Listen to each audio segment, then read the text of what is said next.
Good evening po, ma'am. Si Ruel po. Ruel?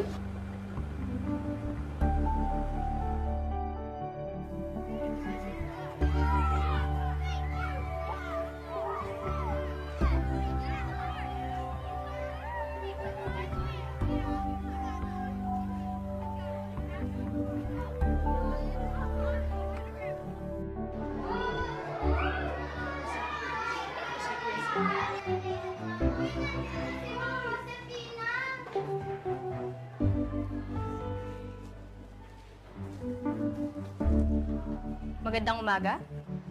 Magandang umaga po, Ma'am Josefina. Okay, ang aralin natin ngayon ay tungkol sa mabuting kabataan. Ano ba ang mga katangian ng mabuting kabataan? Ang mabuting kabataan ay magalang at masunurin sa kanyang mga magulang. Pangalawa, marunong makipagkapwa-tao. Pangatlo, gumagalang sa batas ng gobyerno at higit sa lahat, madasalin sa Diyos. Ito ang pinaka-importante mga bata.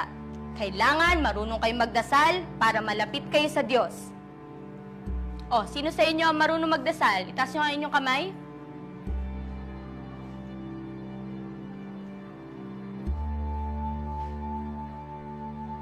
Sige, baba nyo na.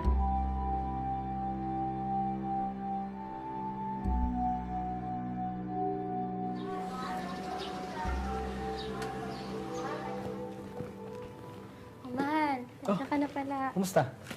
Ayos naman. Teka. Parang iba ata ang ngiti mo ngayon, ah. Hindi. Masaya lang ako. Kasi, ito, unti-unti ko nang natutupad yung mission ko sa buhay.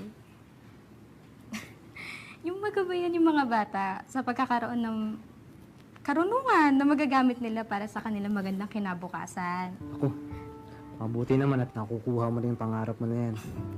Tagal mo nang pinaghihirapan yan, eh. Oo naman. Siyempre, tinutulungan mo ako eh. Masaya ka naman, nagtuturo ng mga Oo bata. naman. O ano ang pinapagalitan mo sila araw-araw? O hindi naman masyado. Ikaw,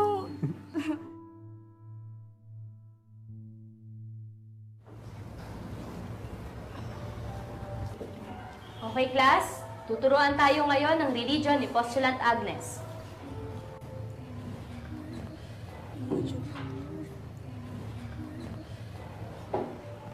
Ma'am, Oh, magpapaalam lang po kaming lumabas. bakit? Parating na magtuturo sa inyo ah. Ma'am, iglesia po kasi kaming lima. Ano naman ngayon kung iglesia kayo? Ma'am, iba po kasi ang tinuturo ng religion class po dito sa school. Kaysa po sa itinuturo ng Biblia. Hindi. Pare-pareho lang lahat ng relihiyon. Pare-pareho lang yan sa Diyos. Hindi po pare-pareha sa mga reliyon. Oo, ma'am. Tama po. Quiet! Aba, marunong pa kayo sa akin. Ako ang teacher ninyo ah. Opo, ma'am. Nasa Biblia po na meron pong tunay at hindi po tunay na relihiyon. At sabi din po sa Biblia, isa lang po ang tunay na relihiyon. At ang iba po ay hindi tunay. Kaya hindi rin po sila pinapakinggan ng Diyos. At sabi din po sa Biblia, kung sino po ay wala sa totoong relihiyon, ay hindi po maliligtas sa araw ng paghukom. Hindi! Pare-pareho lang lahat ng relihiyon. Walang lalabas sa inyo, dito lang kayo. Naiintindihan niyo ba ako? Sorry po, ma'am. Hindi po namin kayo masusunod. Sana po maintindihan niyo kami. Aba! At lalabas pa rin talaga? Hoy! Bumalik kayo dito! Sorry po. Sinabi lang bumalik kayo dito eh! Hindi talaga kayo marunong makinig! Sorry po, ma'am. Sorry po, ma'am.